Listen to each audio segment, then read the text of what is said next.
అందరికీ నమస్తే. నేను మీ పావని గౌడ్.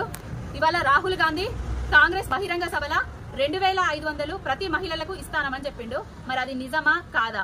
కుంపు మేస్త్రి ఏమంటాడయ్యా అంటే కేటీఆర్ అన్నను పట్టుకొని చీరే గాజులు కట్టుకొని బస్సులో కూర్చొని చూడు అని చెప్తున్నాడు. మరి ఏం చూడాలి, ఏది నిజం ఏది అబద్ధం అని ఒక మహిళ దగ్గరికి వచ్చినా నేను. ఆ మహిళలనే అడిగి తెలుసుకుందాం. మరి 2500 ఇస్తాన్రా, మరి తులం బంగారం ఇచ్చిండ్రా, 500కే గ్యాస్ కనెక్షన్ ఇచ్చిండ్రా, మరి ఏం చేసిండ్రా అనేది వాళ్ళనే అడిగి తెలుసుకుందాం. నమస్తే, మీ పేరు? బోడ వనజ. కాంగ్రెస్ వాళ్ళు 2500 ఇస్తా అన్నారు. అత్తకు పెన్షన్ ఉన్నా, మామకు పెన్షన్ ఉన్నా, కోడలమ్మలకు 2500 ఇస్తా అన్నారు. మీకు ఏమైనా ఇచ్చిండ్రా? ఇంతవరకు ఏమి ఇవ్వలేదా? 500కు గ్యాస్ ఇస్తున్నారా? 500 గ్యాస్ కూడా రాలేదు కదా. ఇంకొకటి ఏంటంటే బస్సులలో పోయారు ఎప్పుడన్నా? ఫ్రీ బస్సు 2-3 సార్లు పోయి. ఎట్లా అనిపించింది? అంటే మంది బాగున్నారు. ఇక సగం తీసుకుంటే అయిపో బస్ కిరాయి. కానీ మస్తు మంది ఆధార్ కార్డు పట్టుకొని పోయినాం. అంతమంది కూర్చోకుండా కుర్చీలు ఏవి ఉండేవి.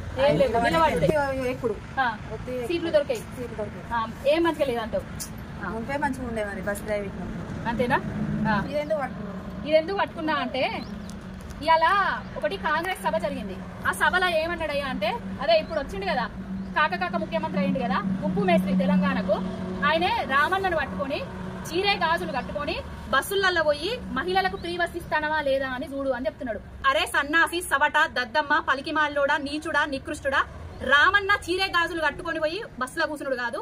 ఈ చీరే గాజులు నీకోసం తీసుకొస్తా నేను. నువ్వు ఇవి కట్టుకొని ఇవి వేసుకొని బస్సులో కూర్చో. మహిళలు ఎంత నరకం అనుభవిస్తున్నారు నువ్వు ఫ్రీ బస్సు పెట్టడం వల్ల. సీట్లు దొరకక తన్నుకునుడు, గుద్దుకునుడు, మాకు తన్లాటలు పెట్టి ఫ్రీ బస్ అని తెచ్చి మాకు పనికి మాలిన పనులు చేస్తున్నావు తప్ప పనికొచ్చే పాలన ఇంతవరకు చేయలేదు. 2500 ఇస్తానా అనేసి నీ రాహుల్ గాంధీ అంతమంది ముందట భారీ బహిరంగ సభలో ఎట్లా చెప్తారా బాయ్? 2500 ఇస్తలేవని ఇప్పుడు మహిళ చెప్తుంది. మరి ఇది నిజం కాబట్టి నువ్వు ఈ చీరే గాజులు మీ రాహుల్ గాంధీకి పంపి. ఈ 2500 అనేటి మీరు పంచుకుంటారా? ఈ చీరే గాజులు కట్టుకొని తులం బంగారం అన్నారు, మహిళలకు గ్యాస్ కనెక్షన్ అన్నారు, అలవి కాని హామీలను చూపించారు, అరచేతిలో ఆకాశాన్ని చూపించి అధికారంలోకి వచ్చిండ్రు.